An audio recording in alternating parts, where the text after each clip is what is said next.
Hello everyone, my name is Srikar Susarla and welcome back to my channel. This is the third video of the series Retire Early Not From Work But From Stress. And in this video we are going to discuss about whether we should buy a home or not and if it is a financially viable decision or not. So let's get started. Before we start, there are three factors which I have not considered while making this video. One, if your salary is more than 1 lakh, then you are most probably financially viable to buy a home because your expenses might be a less proportion of the salary and you might be having enough savings and you might be able to take that home loan. And the second is emotional value which a home brings to the owner.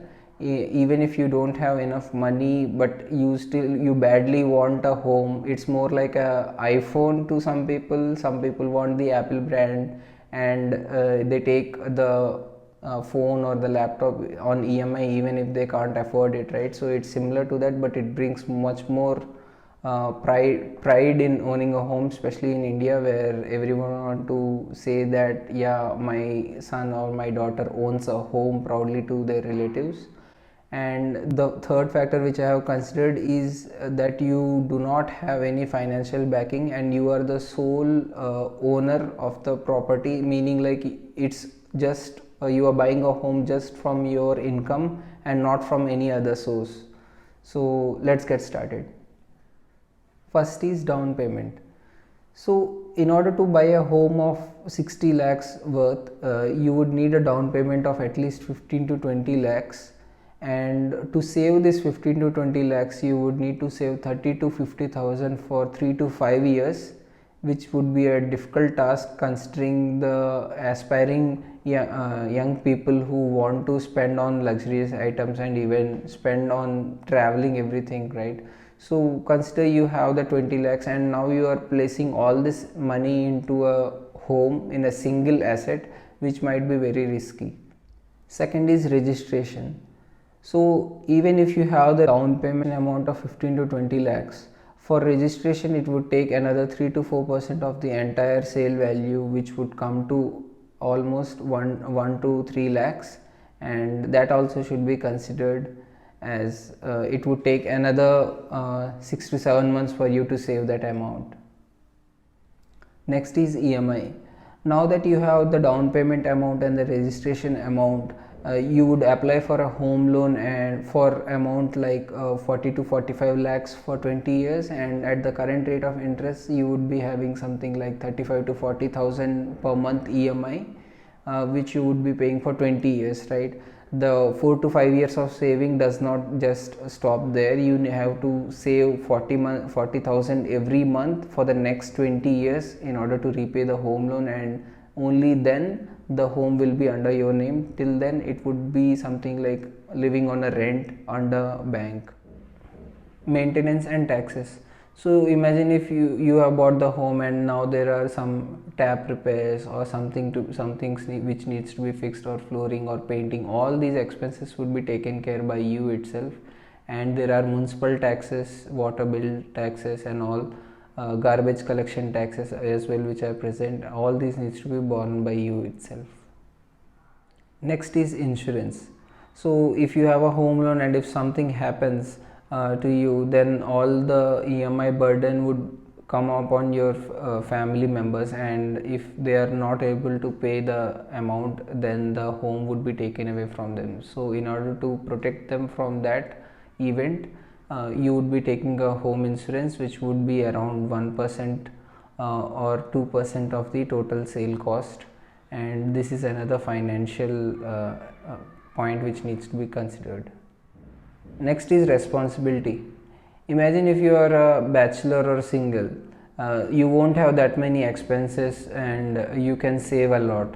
But if you are married and if you have a kid, then it would be difficult for you to save amount and place all the money into the EMI and even the maintaining the home, paying all the taxes, getting the repairs done. So it would be a challenging task if your salary is less than 1 lakh, or if your savings are less than 60 to 70,000. Consider you would need 40,000 for EMI and other 30,000 for maintaining the home. So you need to factor in this, and because you would be responsible for your family as well, if you are taking care of your parents or even your kid, there would be some school expenses and many major medical expenses as well. So all these expenses might lessen the chance of you saving, and you would have to pay the EMI for 20 years, which as you would not be able to repay the home loan quickly as others who do not have that many responsibilities. Next is risk. Consider the job market scenario which we are currently living in. There is very less job security. The chances of layoffs are increasing day by day. The interests are also rising. So during that time, if some even if we miss 1 or 2 months EMI, then we would not have our home to us, and this comes with a huge risk. All our life savings were placed in this home itself, and it would be a financial disaster for the family to recover from. Next is marriage and kids. Yes, Indian marriages are costly, and it would cost at least 10 to 30 lakhs for marriage from both the ends. And even for this, if as I mentioned, if you are the only earner and the spending on the marriage is from your own pocket, then for that money as well you need to save for another 5 years or even 3 to 4 years. Even if you consider you are a male or female, you would need at least 10 to 15 lakhs, and for that 15 lakhs you would take 4 to 5 years. And if you consider all these calculations, you would take at least 8 to 9 years to get to the down payment part, and you would be like 30 or 33 by the time you get the down payment and registration amount. And then when you have your kids, you need to spend a significant portion of your income on their expenses, which would be, I am not saying that kids are expensive, but yes, they are, and it's our responsibility to provide them with a good future, right? All the facilities which we didn't have, and that's our aspiration, so we won't compromise on that.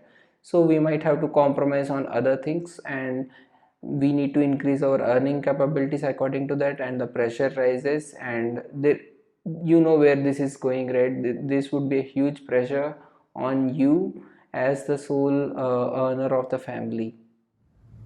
Next is fixed location.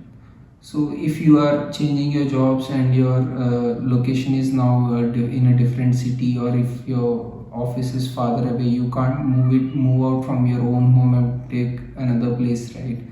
And if your son or daughter's school is very far away, they might have to travel in the bus for longer hours, and they might be tired when they come home. There's no way you would be changing your location of stay.